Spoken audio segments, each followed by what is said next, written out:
नमस्कार, आप देख रहे हैं राष्ट्र धर्म और मैं हूं आपके साथ चंद्रशेखर त्रिशूल। आज राष्ट्रपति चुनाव के लिए वोटिंग हुई। वोटिंग 10 बजे से शुरू हुई जो शाम 5 बजे तक चली। वोटिंग से पहले सियासी जुबान खूब चली। आरजेडी के नेता तेजस्वी यादव ने एनडीए के उम्मीदवार द्रौपदी मुर्मू को मूर्ति बता दिया। वहीं विपक्ष की कई बड़ी पार्टियों ने द्रौपदी मुर्मू का समर्थन किया। कई विधायकों ने अपनी पार्टी की लाइन से अलग होकर द्रौपदी मुर्मू का समर्थन किया। गुजरात में एनसीपी, यूपी में समाजवादी पार्टी, उड़ीसा में कांग्रेस के बागियों ने मुर्मू की सपोर्ट में मतदान किया। गुजरात से एनसीपी विधायक कांधल जडेजा ने क्रॉस वोटिंग करते हुए द्रौपदी मुर्मू के पक्ष में मतदान किया। इसके साथ ही उत्तर प्रदेश से भी क्रॉस वोटिंग की खबर आई। बंगाल के दार्जिलिंग से बीजेपी विधायक नीरज तमांग जिम्बा ने कहा कि चुनाव में द्रौपदी मुर्मू की जीत पक्की है, बस औपचारिकता बाकी है। महाराष्ट्र से बीजेपी नेता आशीष शेलार ने कहा कि एनडीए की राष्ट्रपति पद की उम्मीदवार द्रौपदी मुर्मू की जीत तय है। राष्ट्रपति ऐसा होना चाहिए जो संविधान की रक्षा करे, लोकतंत्र को बचाए, और जहां अराजकता का माहौल है, जहां नफरत परोसा जा रहा है, जहां धर्म को धर्म से लड़ाया जा रहा है, जहां बेकार के कानून बनाए जाते हैं, वापस लिए जाते हैं, सब लोग सड़कों पर हैं, इस माहौल में एक उम्मीद होता है राष्ट्रपति। तो हमको ऐसा मजबूत राष्ट्रपति चाहिए कि हर स्थिति को वो संभाले, सरकार को चेक एंड बैलेंस करे। जहां सरकार, जो आज का माहौल है, जहां सारे संवैधानिक संस्थाओं को बर्बाद किया जा रहा है, वहां एक राष्ट्रपति ही उम्मीद होती है। हम तो ऐसा राष्ट्रपति चाहेंगे ना।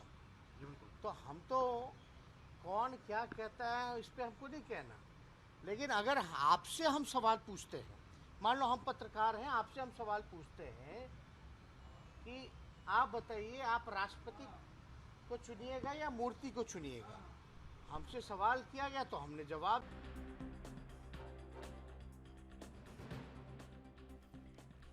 तो आज मतदान की प्रक्रिया पूरी हुई। अब 21 जुलाई को परिणाम आएंगे और आज का जो तमाम आकलन है वो जो निकल के सामने आ रहा है, उसमें द्रौपदी मुर्मू 60% से ज़्यादा वोटों से अपनी जीत को सुनिश्चित कर रही हैं।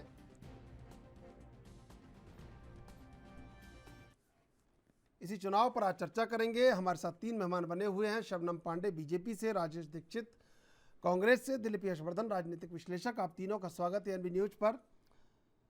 शबनम जी, आज मतदान की प्रक्रिया का अंत हुआ और जो वोट एनडीए को मिलना था उसमें चुनाव के समय जब चुनाव शुरू हुआ था और आज जब चुनाव समाप्त हुआ है उसमें इजाफा हुआ है।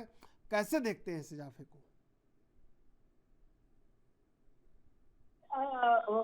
सत्ता पक्ष में और विपक्ष पक्ष में अपने अपने प्रत्याशी रखे थे और वोट देने वाले हमारे जनप्रतिनिधि थे, चाहे वो किसी भी दल के जनप्रतिनिधि हों। सभी दलों ने किसी न किसी प्रत्याशी को वोट देने की अपना निर्णय लिया था। लेकिन अगर दलगत राजनीति से उठकर किसी ने किसी और प्रत्याशी को वोट दिया है तो निश्चित तौर पे लोकतंत्र में इसका भी सम्मान होना चाहिए। द्रौपदी मुर्मू जी जिस तरीके की प्रतिभाशाली व्यक्तित्व वाली महिला है और उन्होंने जो अपने जीवन में संघर्ष किया है, जो भारतीय राजनीति के धरातल को बहुत बेहतर तरीके से जानती हैं, वो अगर शीर्षस्थ स्थान को प्राप्त करती हैं तो निश्चित तौर पे हमारे धरातल के एक एक पगडंडियों को पार करते हुए आती हैं। तो ऐसे राजनीतिज्ञ को हर कोई, ऐसे प्रत्याशी को हर कोई सोचता है कि वो बेहतर तरीके से देश की दिशा और दशा को बदलने में अपना योगदान दे सकेंगे। और इसको देखते हुए हम सभी का मानना है, ऐसा भारत की जनता भी सोचती है कि निश्चित तौर पे द्रौपदी मुर्मू जी को जितना वोट मिलना था उससे कई ज्यादा प्रतिशत पे वोट मिलेगा, क्योंकि उनका व्यक्तित्व ही ऐसा है, और उनके व्यक्तित्व, उनकी जीवन शैली, उनकी जीवन गाथा, उनकी जो राजनीतिक उनका सफर रहा, इन सब चीजों को जान के, और जितनी सक्षमता से उन्होंने प्रशासनिक सामाजिक पदों को संभाला है, इसको देखते हुए हर कोई अभिभूत होकर उनको वोट देना चाहेगा। अब ये समय ही बताएगा, जब रिजल्ट आएगा तो निश्चित तौर पे मेरा जैसा मानना है, तो हमारी सोच से परे बहुत अधिक वोटों से वो जीतेंगी। और उनके साथ एक विराट सत्ता पक्ष भी खड़ा है, ये भी एक बात है। निश्चित तौर पे सत्ता पक्ष ने बहुत ही मजबूती के साथ, बहुत से लोग थे इसके कैंडिडेचर में एनडीए के सामने, और सभी की एक एक पहलू को देखते हुए इन्हें चुना गया है। तो निश्चित तौर पे विराट सत्ता पक्ष का तो वोट उन्हें मिलेगा ही, और कई विपक्षी पार्टियों ने, चाहे उड़ीसा से हो, झारखंड से हो, तमाम ऐसी विपक्षी पार्टियों ने खुलकर पहले ही उनके समर्थन में खड़े होने की बात कही है। जिन्होंने नहीं भी कहा, मुझे लगता है उनके भी जनप्रतिनिधि क्रॉस वोटिंग करके इन्हें जिताना चाहेंगे, क्योंकि मुझे लगता है इतनी प्रतिभाशाली और इतने संघर्षों के साथ, क्योंकि हमारे लोकतंत्र की सबसे बड़ी खूबसूरती क्या है, जब तक आप लोकतंत्र के सबसे अंतिम पायदान की समस्याओं को और परेशानियों को ना समझे, उनकी विकास किस तरीके से करना, उस जीवन शैली को अगर आप जीते हैं, तो मुझे लगता है कि कहीं भी कोई एक शंका नहीं होगी कि वो जो दिशा और दशा बदलने की सोचेंगी, उसको किस तरीके से करेंगी और किस तरीके से नहीं। साथ ही साथ वो एक ऐसे तबके से रहती है, आदिवासी तबके के लोगों ने उनके आदिवासी होने को ज्यादा महत्व दिया। विपक्षी पार्टियों ने बार बार इस बात को कहा, लेकिन मैं कहती हूँ कि अंतिम पंक्ति में खड़ी एक महिला अगर, क्योंकि ये माना जाता है कि जितनी मेहनत पुरुषों को राजनीति में करना होता है, उसकी दुगनी मेहनत करके, चाहे वो सक्षम परिवार से भी क्यों ना हो, उसे राजनीति में उतनी मेहनत करनी पड़ती है। पर कोई अंतिम पंक्ति में खड़ा हो, जिसे अपने पढ़ने के लिए, अपने खाने के लिए, अपने बोलने के लिए, अपने घर के बाहर निकलने के लिए जिन पाबंदियों को तोड़कर बाहर निकलना होता है और अपने को प्रूव करना होता, ये काबिले तारीफ। और उसके बाद वो जनप्रतिनिधि बनकर बेहतर विधायक का, सबसे सर्वोत्तम विधायक का अगर वो अवार्ड पाती हैं, गवर्नर होती हैं जो झारखंड की, जो अपना पूरा कार्यकाल करने वाली पहली गवर्नर होती है, तो काबिले तारीफ है। बिल्कुल।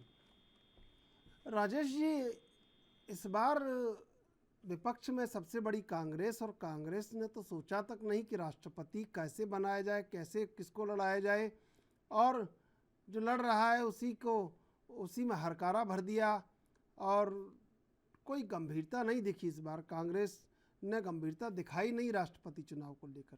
क्या कारण रहा? समर्पण कहीं हो गया या क्या हो गया? नहीं, कहीं समर्पण नहीं रहा। कांग्रेस ने पूरी तरह से हमारे राष्ट्र उम्मीदवार उनके साथ खड़ी रही है, और लगातार कैंपेन भी किया गया है, और बड़ी ही जिम्मेदारी यशवंत सिन्हा जी किया था, और हम कहीं भी समर्पण नहीं ऐसा लगता है। हाँ, और यशवंत सिन्हा जी बहुत अच्छे राजनेता रहे हैं, आपने देखा है, और ये निश्चित है कि यशवंत सिन्हा जी राष्ट्रपति बनते हैं तो निश्चित ही बहुत अच्छा कार्य करेंगे, इस देश के हित में रहेगा। हम नहीं कहते कि द्रौपदी मुर्मू जी अच्छी नहीं है, वो भी बहुत अच्छी महिला है। हेलो, कब बनेंगे इस बार? अरे अब देखिए, अब रिजल्ट आने वाला है, आपको जल्दी, आज वोटिंग हो गई है और रिजल्ट आपके सामने आएगा। यशवंत सिन्हा जी राष्ट्रपति बनेंगे। गजब है आपका हौसला भी, और गजब है आपकी हिम्मत। दिलीप यशवर्धन जी, देखिए पहले से ही हार मान लेना, समर्पण कर देना, ये तो आप कह रहे हैं, ऐसा कहीं कुछ नहीं है। अच्छी लड़ाई में पूरा विपक्ष एक है, और ये क्रॉस वोटिंग, ये तो सब देखिए लोकतंत्र में चलता रहता है, थोड़ा बहुत इसमें नहीं कहा जा सकता है।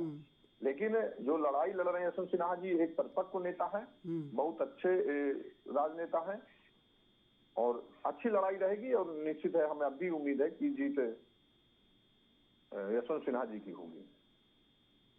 दिलीप यशवर्धन जी, देखिए सारी चीज़ें छन छन के बाहर आ गई हैं, और हौसला फिर भी बरकरार है। क्या कारण है इतने बड़े हौसले का? जरा मुझे विश्लेषण कर दीजिए सबसे पहले। बरकरार रहना भी चाहिए राजनीति में। अगर आदमी हौसला हार जाएगा तो फिर इलेक्शन तो हार ही जाएगा ना। तो सही ढंग से फिर राष्ट्रपति का तो अगला इलेक्शन भी नहीं लड़ तो पाएगा। सही ढंग से राष्ट्रपति का प्रत्याशी उतार लेते ना, इतना ही हौसला था तो। इतना ही हौसला था तो सही ढंग से प्रत्याशी उतार लेते ना। नहीं, प्रत्याशी तो देखिए अच्छा उतारा प्रत्याशी। त्रिशूल जी, प्रत्याशी में कोई खराबी नहीं है। प्रत्याशी बेहतर है और किसी तरीके से जो विनिंग कैंडिडेट है उससे कम नहीं है, उससे ज्यादा ही कह सकते हैं आप, उससे कम नहीं कहेंगे आप उनको। प्रत्याशी में कमी नहीं है। नहीं, कांग्रेस ने कहा उतारा, वो तो टीएमसी ने उतारा, कांग्रेस ने तो झंडा उठा लिया बाद में। उतारा मतलब कुल मिलाकर के यूपीए के कैंडिडेट वो कहे जा रहे हैं। टीएमसी ने रेफर किया है, उतारा यूपीए ने है। यूपीए ही फाइट में है इलेक्शन में। और कैंडिडेचर में यशवंत सिन्हा साहब की कोई कमी नहीं। नहीं, मैं उनको कैंडिडेचर उनके बारे में कमी नहीं बता रहा हूँ, लेकिन कांग्रेस ने वो गंभीरता नहीं दिखाई। मेरा सवाल ये है। नहीं त्रिशूल जी, कांग्रेस गंभीरता दिखा भी लेती तो भी कुछ नहीं कर पाती। हर इलेक्शन का नेचर अलग होता है। ये इलेक्शन कहा जा रहा है कि जनतंत्र का इलेक्शन है, लेकिन मेरी ओपिनियन थोड़ी सी अलग है। ये जनतंत्र का इलेक्शन है ही नहीं, क्योंकि जनतंत्र अगर यशवंत सिन्हा को प्रेसिडेंट बनाना भी चाहती तो वो नहीं बना सकती है।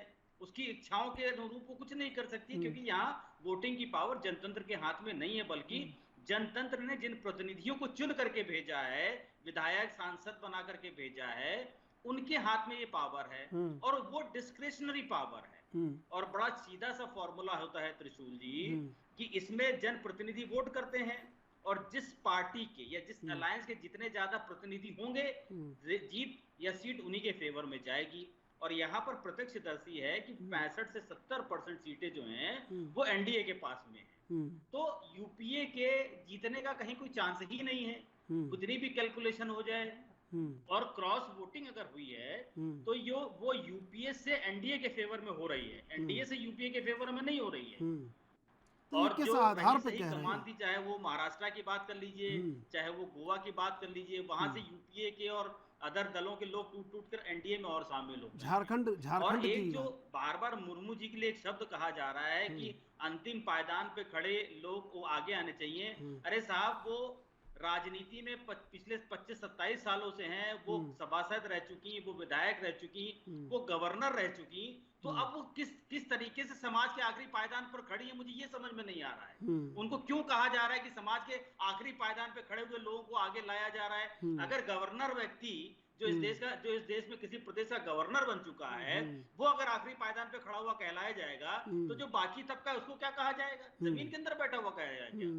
बड़ा सीरियस, बड़ा सवाल, ये बड़ा प्रश्न चिन्ह खड़ा कर दिया है आपने। अंतिम पायदान चल रहा है, बहुत चल रहा है, ट्रेंड में है अंतिम पायदान।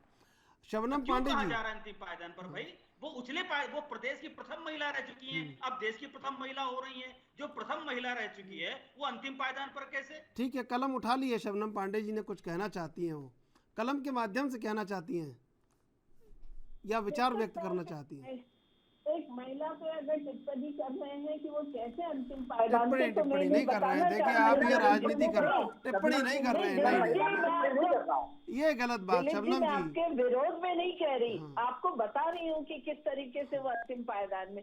देखिए, किसी को घर से जो अंतिम पायदान में खड़ा है उसको घर से उठा के सीधे राष्ट्रपति प्रत्याशी नहीं बना। उसके संघर्षों को देखकर, देखिए अगर कोई एकदम दबे कुचले, ठीक है, मैं शबनम जी आपका जवाब लूंगा, लेकिन इससे पहले लेंगे एक छोटा सा ब्रेक के बाद फिर हाजिर होंगे।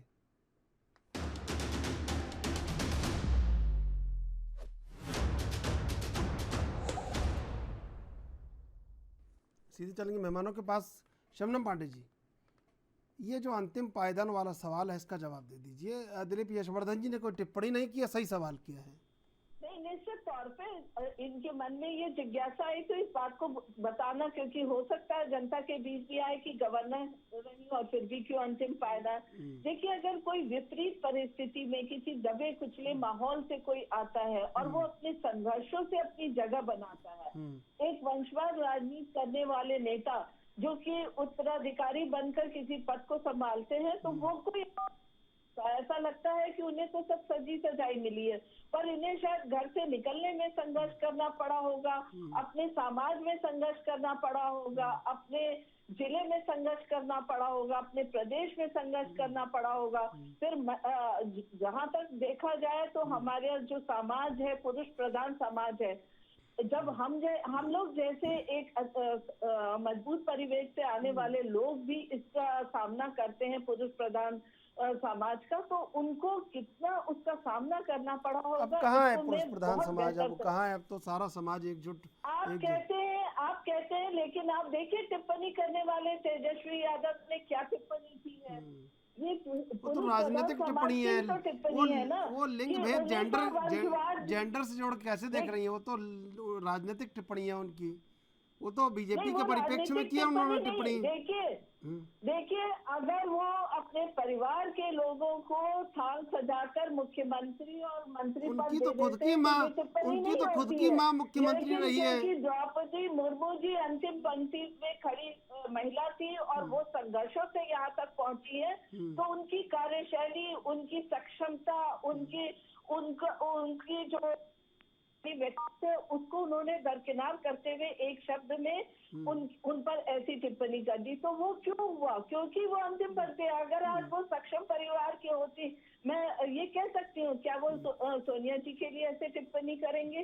क्या वो एक शक्तिशाली अन्य परिवार की महिला पे ऐसा टिप्पणी नहीं, उन्होंने अपने घर में देखा है भाई, उन्होंने अपने घर में देखा है, अपनी माँ को देखा है। की महिला पे भी टिप्पणी नहीं करेंगे उन्होंने, वो उनकी शक्तिशाली परिवार की महिला है। उन्होंने अपनी माँ को देखा है मूर्ति बन के शासन चलाते हुए, तो वो कैसे नहीं कहते? मैं किसी महिला के लिए ऐसा टिप्पणी नहीं करती, लेकिन मैं कहती हूँ कि किसी ने इस तरह की टिप्पणी नहीं की कभी, क्योंकि वो अंतिम पायदान से आई हुई महिला है, तो उनके लिए वो कुछ भी कह सकते हैं। वो सोचते हैं कि राष्ट्रपति भी बने तो उन्हें अधिकार है। यही तो दुर्भाग्य है हमारे राजनीतिक दलों के ऐसे उत्तराधिकारी नेता के।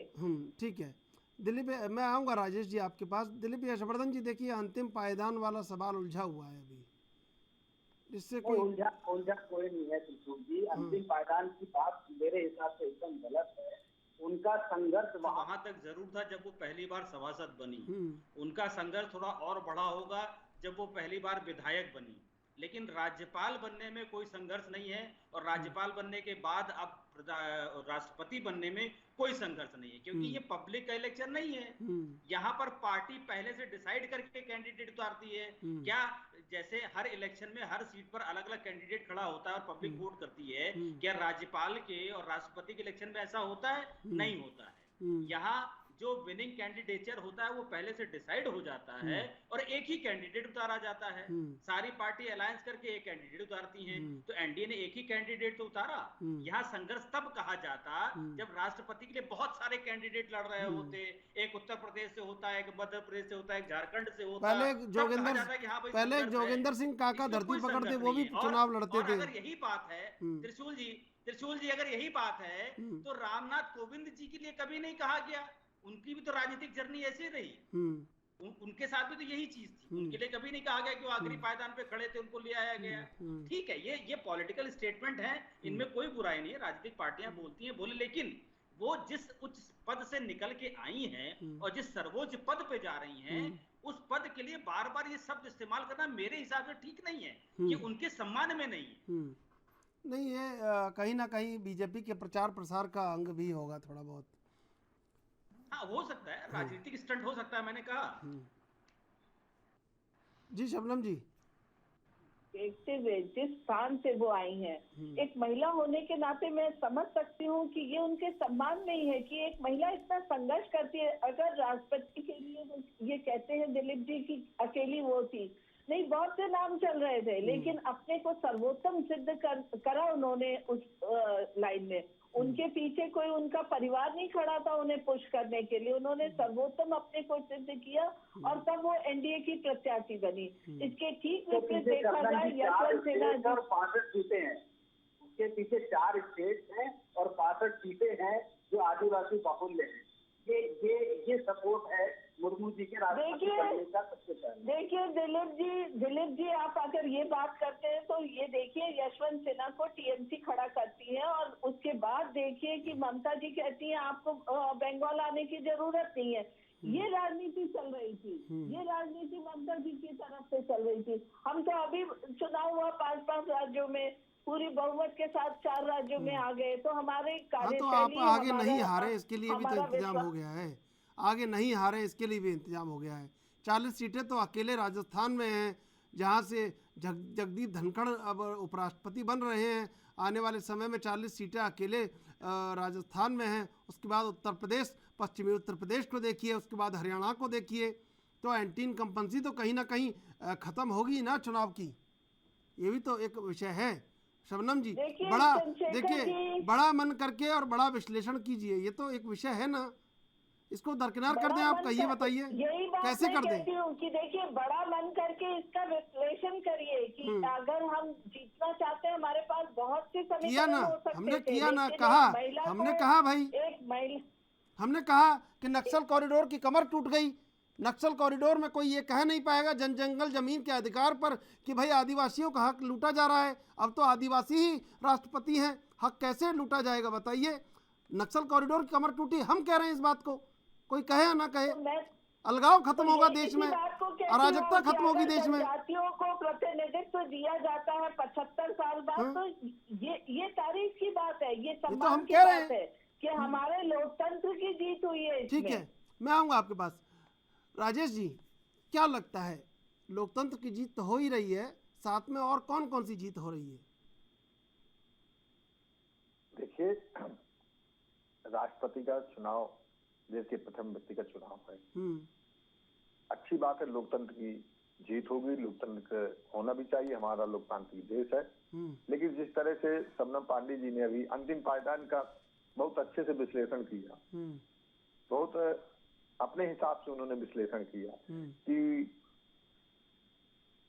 उनको इसलिए अंतिम पायदान के, और हमारे हर्षवर्धन जी ने जैसे बताया कि अंतिम पायदान क्यों उनको बार बार कहा जा रहा है, क्योंकि वो सभासद भी रही, विधायक रही, राज्यपाल भी बनी, आज राष्ट्रपति भी बनने जा रही हैं। तो अंतिम पायदान करके ये कौन सी राजनीति की जा रही है? आप ये जातिवादी वाली राजनीति, जातिवाद वाली राजनीति कर रहे हैं। इस पर भी राष्ट्रपति चुनाव में भी आप जातिवाद को लाना चाहते हैं। ये तो लोकतांत्रिक देश है, किसी को भी लड़ाया जा सकता है, अच्छी बात है। और बार बार ये कहना कि परिवारवाद, राष्ट्रपति के चुनाव में परिवारवाद कहाँ से आ गया? तो कहीं ना कहीं इसके साथ साथ राजनीति भी भाजपा कर रही है। ठीक है, आप सत्ता में हैं, बड़े सत्ताधारी दल हैं, आपके राष्ट्रपति के चुनाव हैं, हो रहे हैं, उसमें देखिए क्या होता है। फाइनल अभी गिनती बाकी है, लेकिन ये बार बार भटकाने वाली चीज। हम तो कर ऐसे राष्ट्रपति, मजबूत राष्ट्रपति होना चाहिए। हम नहीं करेंगे द्रौपदी मुर्मू जी मजबूत नहीं है, लेकिन जो मजबूती, जिस ताकत के साथ यशवंत सिन्हा जी राष्ट्रपति पद के लिए प्रभावी रहते, मुझे नहीं लगता है कि इतना सक्षम रहेंगे। बस ये है कि कहीं राष्ट्रपति जी को रबड़ स्टाम्प की तरह प्रयोग न किया जाए, इस बात का भय।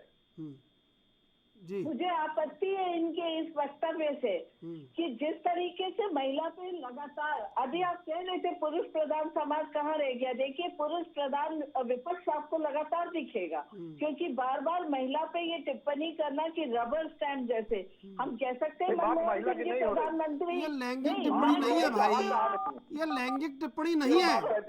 शबनम जी, आप भी राजनेता हैं, लैंगिक टिप्पणी नहीं है ये, राजनीतिक टिप्पणी है, लैंगिक टिप्पणी नहीं है ये। आप लोग देते रहे, सदैव दिया है आप लोगों ने, सदैव दिया नहीं जा सकता, आप लोगों ने सदैव दिया, लेकिन वो रबड़ स्टाम्प नहीं रहे, वो एक बहुत बड़े अर्थशास्त्री थे।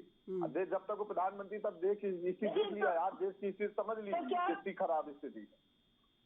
आप समझिए, आप 11वें आर्थिक व्यवस्था, जो आर्थिक स्थिति थी विश्व में हमारे देश की, वो हम 11वें पायदान पे थे, आज 5वें पायदान पे। ये आपको भी जानने की जरूरत है। वैश्विक महामारी इन 75 सालों में कभी नहीं आई थी, लेकिन इस बार सदी की सबसे बड़ी महामारी आई। उसके बाद भी देश खड़ा है। विश्व के अन्य ताकतवर देशों की स्थिति देखिए, उनकी आर्थिक स्थिति देखिए, अभी क्या अभी और भी आर्थिक स्थिति विश्व में खराब होने जा रही है।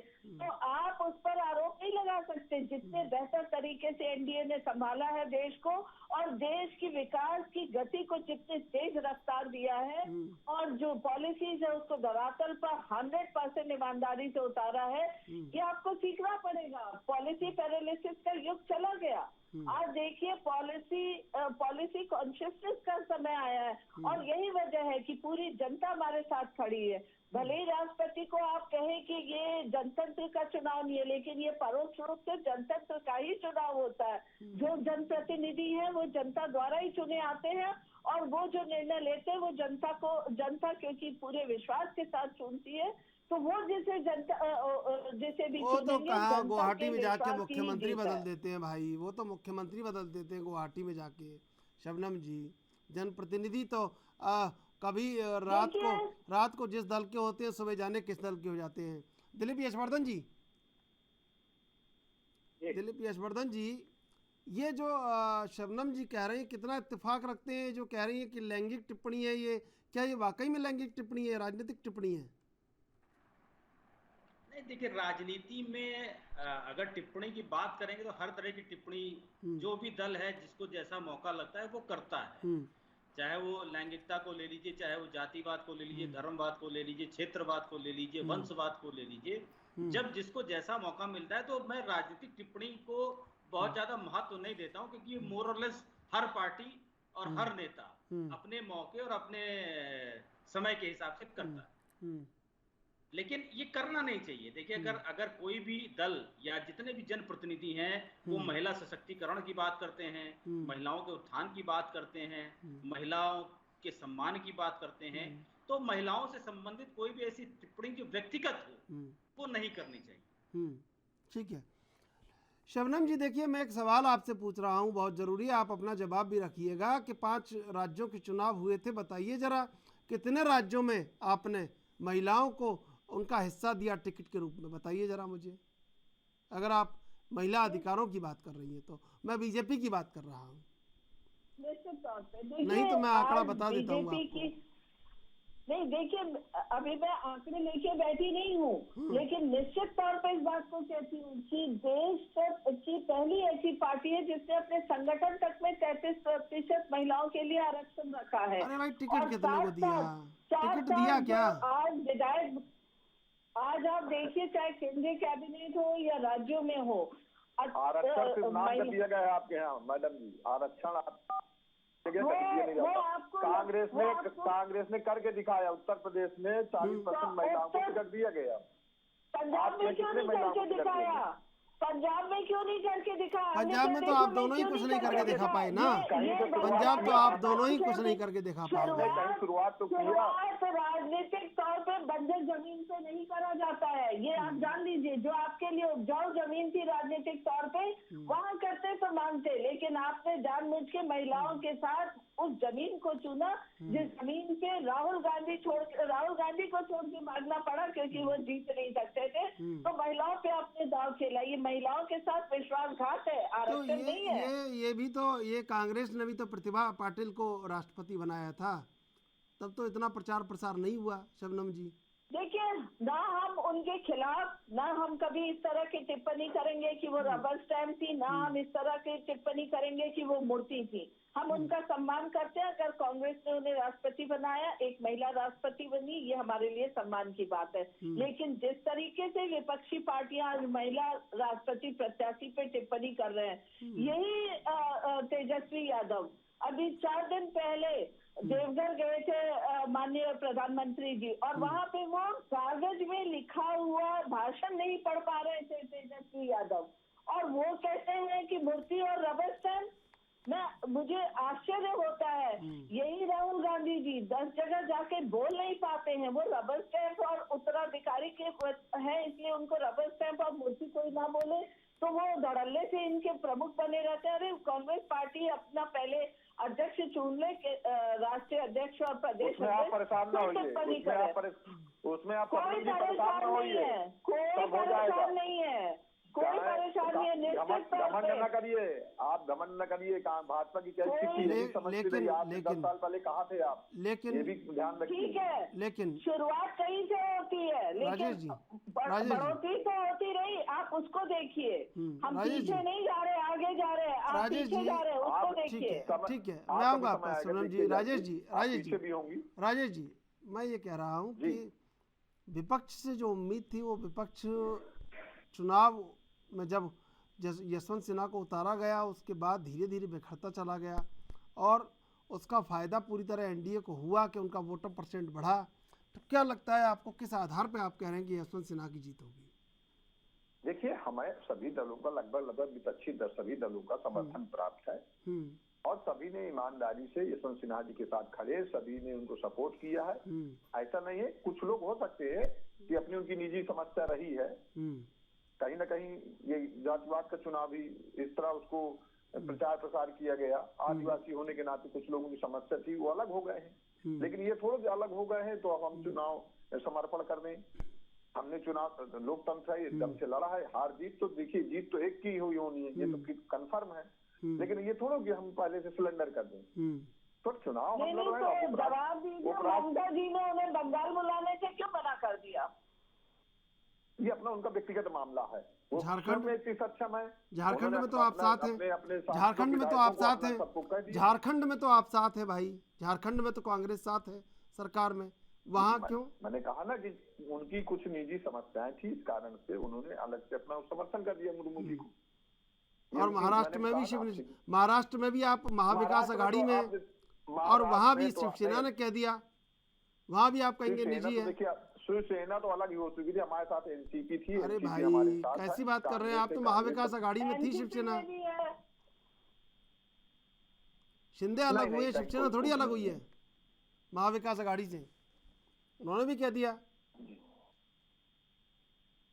राजेश जी, व्यक्तिगत समस्या थी, उनके ऊपर दबाव पड़ा उद्धव जी के ऊपर, वो अपना उन्होंने। और हेमंत सोरेन की मैंने बताया ना कि कहीं ना कहीं ममता बनर्जी के ऊपर, ममता बनर्जी तो साथ में भाई, ऐसा है ही नहीं कि ममता बनर्जी अलग। ममता बनर्जी कहा उन्होंने उतारा, उन्हीं को नहीं वो बुला पाई, उन्होंने कहा कि आपको आने की आवश्यकता ही नहीं है, यहाँ का तो सारा वोट ही आपको पड़ेगा। राजेश जी को क्यों शर्मिंदा कर रहे हैं? सबकी समस्या वो बता ही रहे कि विपक्ष में समस्या ही समस्या था, क्यों उन्हें शर्मिंदा कर रहे हैं? ऐसा नहीं है, कुछ लोगों की अपनी व्यक्तिगत समस्याओं के बादल में गिरा हुआ है। और नहीं, ऐसी बात नहीं है। देखिए, कहीं ना कहीं सत्ता पक्ष का प्रभाव ज्यादा है, मजबूत होती है, कहीं प्रभाव पड़ता है कुछ लोगों। आप तो जानते हैं सत्ता में जब रहते हैं तो कैसे इस्तेमाल किया जाता है, आप तो इस प्रभाव को अच्छी तरह जानते हैं। बिल्कुल सही कह रहे हैं, इसमें कोई मैं देखिए इस बात को नकार नहीं रहा हूँ कि सत्ता पक्ष का कहीं ना कहीं प्रभाव रहता है, लेकिन कुछ लोगों पर, जैसे शिबू सोरेन की बात आपने की, वहां पर उनकी व्यक्तिगत कुछ मामला थे, तो इसलिए उन्होंने हमारा साथ छोड़ दिया। लेकिन ये थोड़ा साथ छोड़ दिया तो हम अपना बिल्कुल समर्पण कर दें। चुनाव लड़ा जाएगा, चुनाव दम से लड़ रहे हैं, विपक्ष एक है। आम आदमी पार्टी ने भी समर्थन कर दिया है, जो अभी तक नहीं थी किसी के साथ, उसने भी हमारे यशवंत सिन्हा जी का समर्थन किया, विपक्ष के जो राष्ट्रपति पद के उम्मीदवार थे। चंद्रशेखर जी, यशवंत सिन्हा जी एक सक्षम नेता हैं, इसमें कोई दो राय नहीं, लेकिन उनकी सक्षमता सबसे ज्यादा कांग्रेस और ममता दीदी को इसलिए दिखा क्योंकि वो मोदी विरोधी हैं, मोदी जी की बार बार विरोध करते हैं। ये उनकी सबसे बड़ी क्वालिफिकेशन रहा।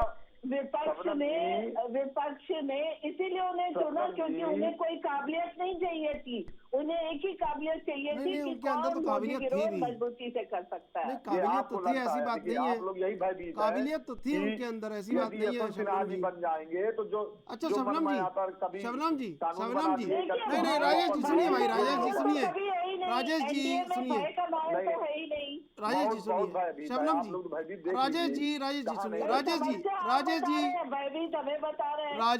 राजेश जी सुनिए, शबनम जी, आपने कहा कि उनके अंदर एक ही काबिलियत थी कि वो मोदी विरोधी हैं। नहीं, मैंने ये नहीं कहा चंद्रशेखर जी, मैंने कहा तमाम काबिलियतों में जो सबसे बड़ी काबिलियत विपक्षी ने देखा वो ये देखा कि वो मोदी विरोध करते हैं, बात बात पे ऐसे बयान देते जो मोदी जी का विरोध जिसमें झलकता, वो सबसे ज्यादा भाग गया विपक्ष को।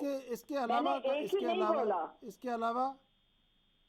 अलावा भी तो काबिलियत, मैंने बता दिया, सारी बातें एक साथ कह दी आपको। तमाम काबिलियतों के में सबसे बड़ी काबिलियत विपक्ष को ये दिखा, विपक्ष में खासकर कांग्रेस और ममता दीदी को, कि वो मोदी जी का विरोध करते हैं, क्योंकि मोदी जी का विरोध करना ही इन्हें सबसे पहली राजनीति की सीढ़ी दिखती है। दिलीप यशवर्धन जी, क्या ये सबसे बड़ी काबिलियत थी? नहीं, ऐसा कुछ नहीं है। मोदी जी का विरोध तो बहुत सारे लोग करते हैं, तो कैंडिडेट नहीं बना दिया गया। मोदी जी का विरोध तो भाजपा से हटने के बाद शत्रुघ्न सिन्हा ने भी बहुत किया था। मोदी जी का विरोध तो ममता बनर्जी खुद बहुत करती हैं, जितने भी विपक्षी हैं सभी करते हैं। ये तो राजनीति का ट्रेंड है। करने से ज्यादातर लोगों ने इनकार कर दिया, लेकिन ये महत्वाकांक्षा में सामने आया। वो समझदार थे, वो हार का मुंह नहीं देखना चाहते थे, लेकिन यशवंत सिन्हा जी का मजबूरी ये थी कि राजनीतिक जो पृष्ठभूमि थी, जो राजनीतिक करियर था वो खत्म हो रहा था। वो और शत्रुघ्न सिन्हा दोनों एक साथ मिलते। शत्रुघ्न सिन्हा जी ने टीएमसी का सामान पकड़ा, आसनसोल से बाइपोल लड़ गए, फिर से सांसद बन गए, तो राजनीतिक करियर फिर शुरू हो गया। यशवंत सिन्हा जी के पास कुछ ऑप्शन बचा नहीं था, तो लोग कुछ नहीं थे, कुछ नहीं, कम से कम इसी बहाने मीडिया में आएंगे, न्यूज में रहेंगे, पूर्व कैंडिडेट कहलाएंगे राष्ट्रपति के, तो कम से कम एक राजनीति में जो बने रहने की प्रथा होती है, वो बने रहने की प्रथा कम से कम आगे बढ़ जाएगी। वो तो राज्यसभा, वो तो टीएमसी से राज्यसभा में चले जाएंगे इसके बाद। लोग आपको भूलना शुरू कर देते हैं। इस यशवंत सिन्हा जी को जो लोग भूल चुके थे वो लोग जान गए, और जो नहीं जानते थे अब वो भी जान गए। वो तो टीएमसी कहीं ना कहीं भेजी देगी राज्यसभा, कहीं ना कहीं, लेकिन बात ये नहीं है, बात ये है देगी ना, अब भेज देगी, क्योंकि अब उन्होंने फाइनली है टीएमसी को, और थोड़ा राजनीतिक रूप से चार्ज किया, खुद राजनीतिक रूप से चार्ज हुए। कम से कम अभी जो सुप्तावस्था में बैठे हुए थे, कम से कम इसी बार लोगों से मिले जुले, हो सकता है टीएमसी ने उनकी बहाने कोऑर्डिनेटर का जो उनकी पावर है उसको देखने की कोशिश करी, कितना संगठन को मजबूत कर सकते हैं, कितने संगठन में लोगों को जोड़ सकते हैं, और कितने लोग इनको मिलेंगे, इस बात पे भी इनके कैंडिडेट की वैल्यू निर्भर करेगी। विपक्ष ने कितना वोट दिया, और उसमें ये पता भी चल जाएगा कि विपक्ष के कितने श्योर वोट थे और कितने इनको मिले, इनकी लाइकिंग कितनी है अपने लोगों में, इनकी को भी पता चलेगा, और दूसरी को पूरे को एज ए होल पता चलेगा। तो इससे इनके आगे का राजनीतिक करियर जो बन सकता होगा वो बन जाएगा। और अगर ये नहीं लड़ते तो ये जहाँ से वहीं को वहीं रह जाते। तो एक तरीके से यशवंत सिन्हा जी ने समझदारी का काम किया, और हारना चाहिए उनको पहले से पता था। ठीक है जी शबनम जी। देखिए, मैं नहीं मानती कि यशवंत सिन्हा जी को जो वोट मिलेगा वो उनके पक्ष का वोट होगा। मैं समझती हूँ, राजनीतिक तौर पे जो मेरी समझ है उस पर मैं ये समझती हूँ कि जो लोग भारतीय जनता पार्टी से लगातार हारते हुए हताशा की स्थिति में है विपक्ष के, वो लोग अपनी हताशा को खत्म करने के लिए उनके पक्ष में वोट देंगे, क्योंकि एनडीए को वो दे नहीं सकते। वो अपनी हताशा नहीं है, हताशा नहीं है, विपक्ष का भी तो धर्म है, विपक्ष का भी तो अपना धर्म है भाई। विपक्ष में रहना धर्म नहीं है, विपक्ष में रहना धर्म नहीं है।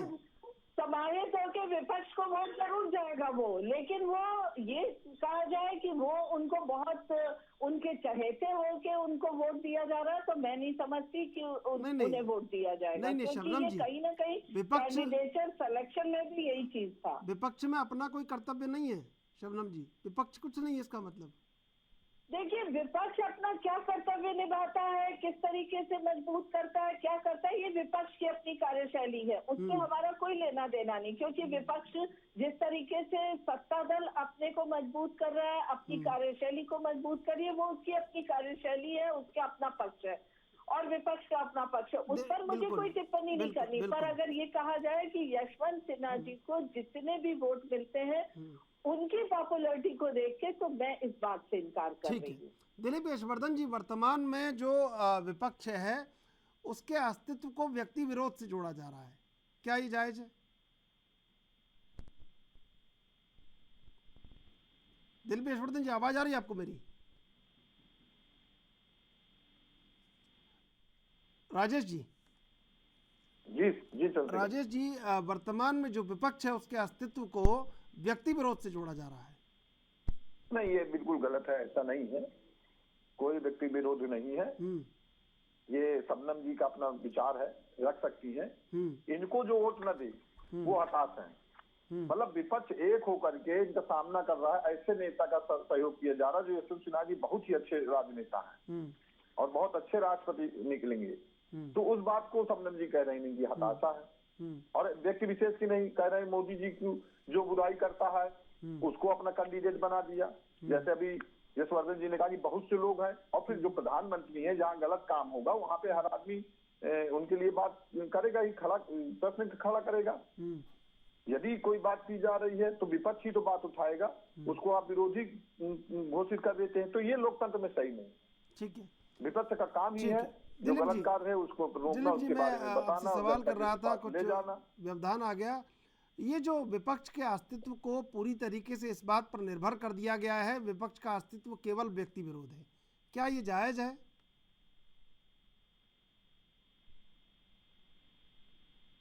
आपने मुझसे पूछा। ठीक है, मैं आप ही के पास आता हूँ। शबनम जी, वर्तमान में विपक्ष की भूमिका को एकदम नकार दिया गया है, क्या ये सत्ता पक्ष का कर्तव्य नहीं है कि विपक्ष को जागृत करना, जीवित रखना उसका भी दायित्व है?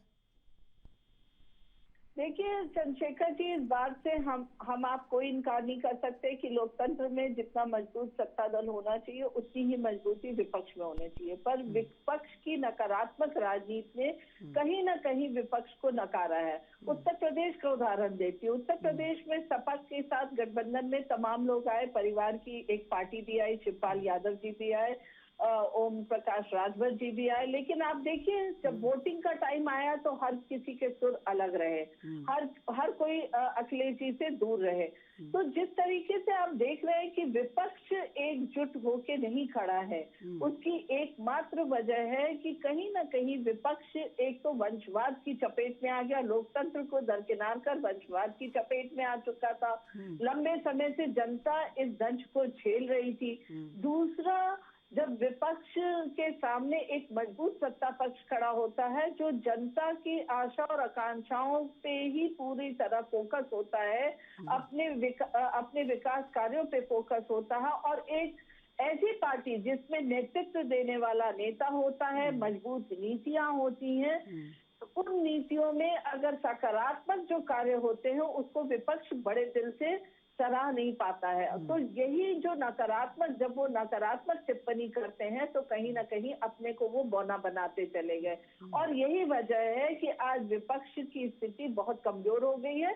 और जिनकी स्थिति कमजोर होती है या मजबूत होती है, उन दोनों पार्टियों को अपनी स्थिति को और बेहतर करने के लिए खुद मेहनत करना होता है। आज भारतीय जनता पार्टी को देखिए इतनी मजबूती से खड़ी है, फिर भी बूथ लेवल तक काम करती है, पन्ना प्रमुख तक काम कर रही है, सजग होकर लगातार कार्य कर रही है। मुख्यमंत्री को देखिए लगातार धरातल पर उतर कर उत्तर प्रदेश के, मैं उत्तर प्रदेश से हूँ इसलिए उत्तर प्रदेश का बता रही हूँ, उत्तर प्रदेश के मुख्यमंत्री लगातार धरातल पर होते हैं, कभी भी वो एसी कमरे में बैठे नहीं होते। एक उपचुनाव, 2 उपचुनाव हुआ, आप देखिए क्या हाल है विपक्ष का कि वो एसी कमरे में बैठ के चुनाव लड़ते हैं। तो कहीं ना कहीं इसका ठेकरा भी अगर सत्ता पे फोड़ा जाए तो ये अन्याय होगा। विपक्ष को मजबूत बनना होगा, मुखर होना होगा, धरातल पर उतरना होगा, वंशवाद की राजनीति को नकारना होगा। आपने देखा श्रीलंका में क्या हाल हुआ है, तो और देश के विभिन्न वंशवादी पार्टियों का क्या हाल होता चला जा रहा है। तो ये सारी चीजें विपक्ष को अपने आप देखना होगा। शिवसेना में अगर वंशवाद आ रहा था तो किस तरीके से शिवसेना ने उसको मुखर होकर उसका विरोध किया।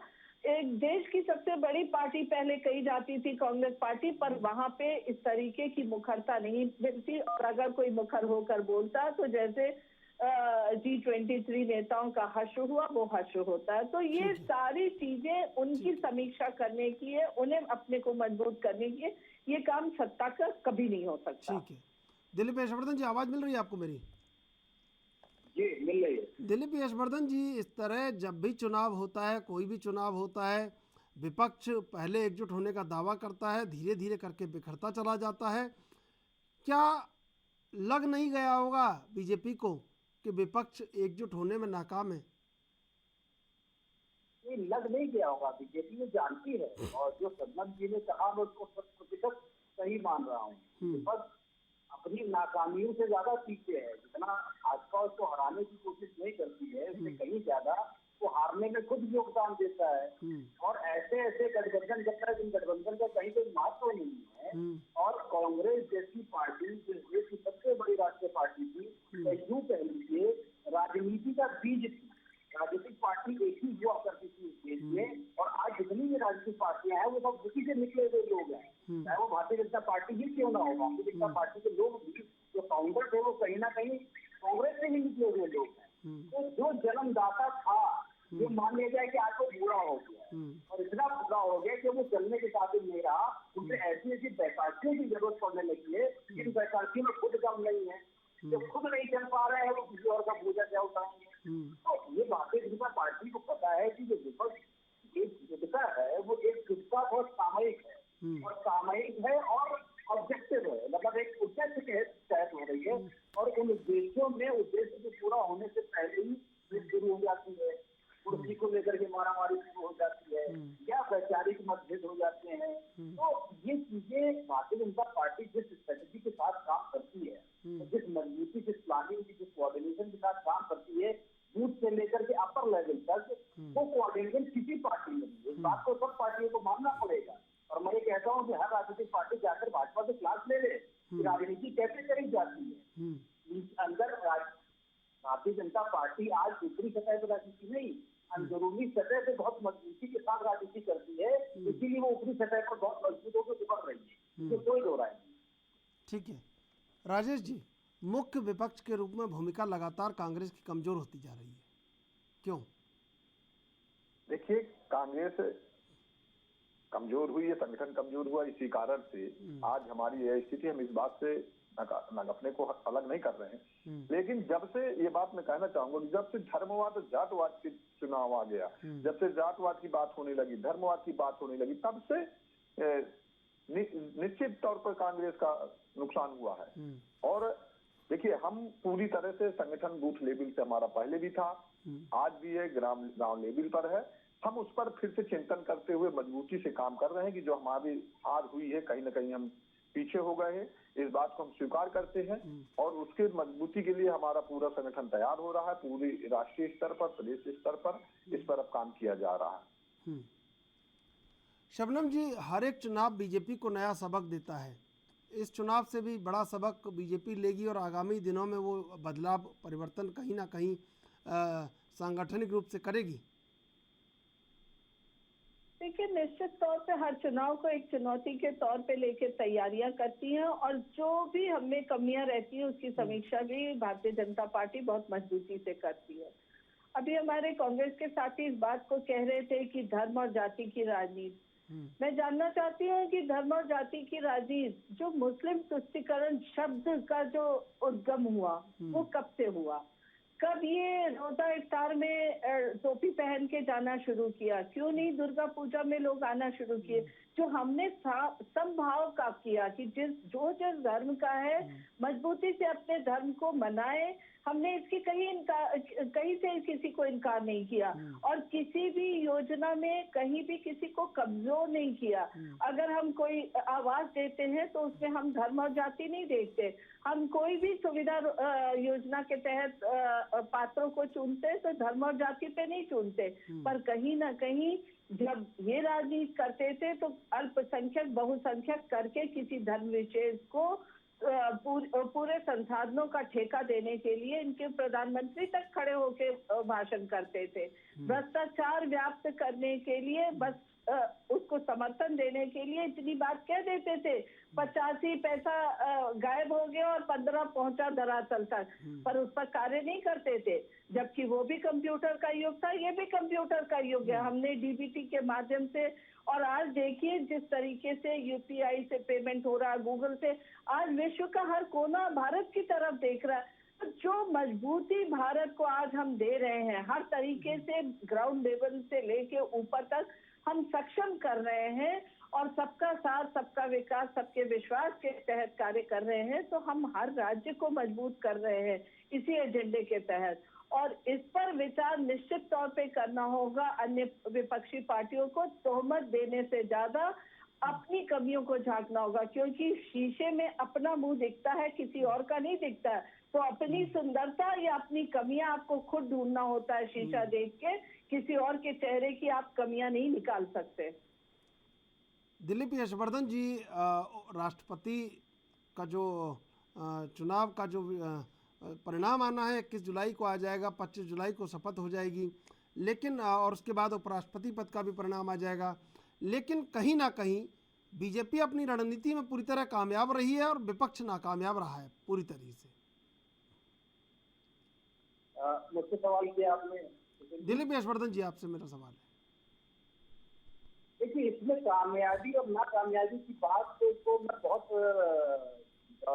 गंभीरता से नहीं मानता हूँ। कारण ये है, इसमें कामयाबी और नाकामयाबी में पहले से है, और ये चुनाव चुने हुए प्रतिनिधियों पर निर्भर करता है, और बहुत सिंपल सा कैलकुलेशन है जिसके पास जितने ज्यादा चुने हुए प्रतिनिधि होंगे राज्यसभा में, लोकसभा में और विधानसभा में और विधान परिषद में, उसकी जीत हो जाएगी। ये तो बहुत कैलकुलेटिव चुनाव है, इसमें कोई ऐसी बहुत रॉकेट साइंस नहीं है भाजपा ने लगा दी कि बहुत इस तरीके। हाँ, कैंडिडेट को उतारने को लेकर के जरूर, या वैसे भी लेकिन दिलीप जी देखिए, बीजेपी चुनाव में जीत के बाद भी आत्ममंथन करेगी, विपक्ष विश्लेषण नहीं करेगा, ये बड़ा फर्क है। नहीं करेगा, यही हाथ है।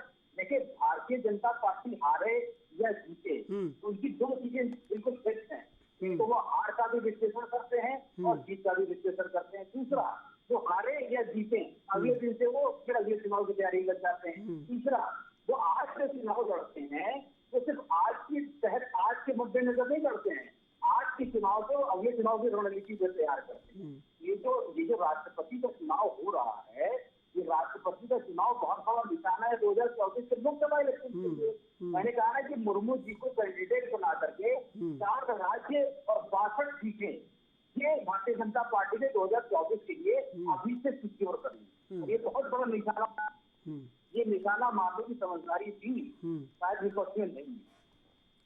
राजेश जी, क्यों विपक्ष विश्लेषण नहीं करता है, क्यों आत्ममंथन नहीं करता है, हर एक हार के बाद फिर दूसरी हार के लिए जुट जाता है, क्यों जीत के लिए नहीं जुट पाता? देखिए, ऐसा नहीं है, उस पर बैठक होती है, चिंतन होता है। बस ये है कि विपक्ष सब अलग अलग लोग मिलकर के एक साथ बैठते हैं, सब लोग अलग अलग अपना चिंतन करते हैं। इनको एक साथ बैठ करके इस पर चिंतन करना चाहिए, इस बात की कमी है। आपको लगता है, जो है वो अपना, आपको लगता है विपक्ष एकजुट नहीं है और इस बात की कमी है? देखिए, विपक्ष एकजुट होता है, लेकिन जब आपकी चिंतन की बात आती है तो ये सब अलग अलग हो जाते हैं।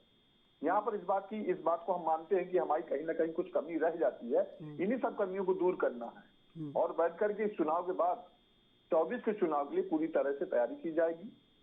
जैसे अभी दिलीप यशवर्धन जी ने कहा कि बीजेपी तैयारी करती है, ऐसा नहीं है, कांग्रेस भी तैयारी करती है, लेकिन कहीं ना कहीं कुछ कमी रह जाती है, उसको हम सही करेंगे, ठीक कर किया जाएगा हमारे हाईकमान के द्वारा। शबनम जी, यही फायदा है आपके लिए कि विपक्ष एकजुट नहीं है, हार का विश्लेषण नहीं करता है और छत्रपों में बटा हुआ है, यही फायदा है आपके लिए? देखिए, अगर ये फायदा है तो ये भी हमारे लिए सबसे बड़ा फायदा है कि हम दूरदर्शिता से काम करते हैं, हम प्रत्याशी भी उतारते हैं तो हमारी दूरदर्शिता उसमें दिखती है। लेकिन जब ये प्रत्याशी उतारते हैं तो ये कहीं ना कहीं नकारात्मक मानसिकता के साथ प्रत्याशी को उतारते हैं, ये अपने चुनाव, अपनी रणनीति को नहीं बनाते हैं। जैसा दिलीप यशवर्धन जी ने कहा, मैं इनके साथ पूरी तरीके से सहमत हूँ कि एक दूरदर्शिता प्रत्याशी उतारने तक में है, चुनाव लड़ने में है, चुनाव की रणनीति बनाने में है, और जीत मनाने में भी एक रणनीति है। ये भारतीय जनता पार्टी की खासियत है, और साथ साथ वो जनता के नब्ज को बहुत मजबूती से पहचानती है, और जनता के नब्ज को पहचानते हुए, उनकी समस्याओं को समझते हुए, उनकी आशा और आकांक्षाओं को पूरा करते हुए आगे बढ़ रही है। तो एक मजबूत स्तंभ बनाते हुए वो चुनाव लड़ रही है, और भारत देश की एक प्रगति के लिए सर्वप्रथम सोचती है।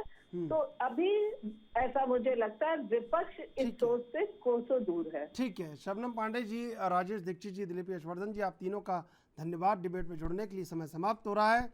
विपक्ष को विश्लेषण करना है, एकजुट होना है, और ये वर्तमान में संभव नहीं लगता। शायद इसीलिए बीजेपी और एनडीए जीत के नित्य नए सोपान लिख रहा है, लेकिन इन सोपान के बाद आखिर अधिकार और विश्वास और लोकतंत्र कितना मजबूत होगा, ये देखने वाली बात होगी। बहरहाल, देश विदेश की ताज़ा तरीन खबरों के लिए आप देखते रहिए AN वीडियो।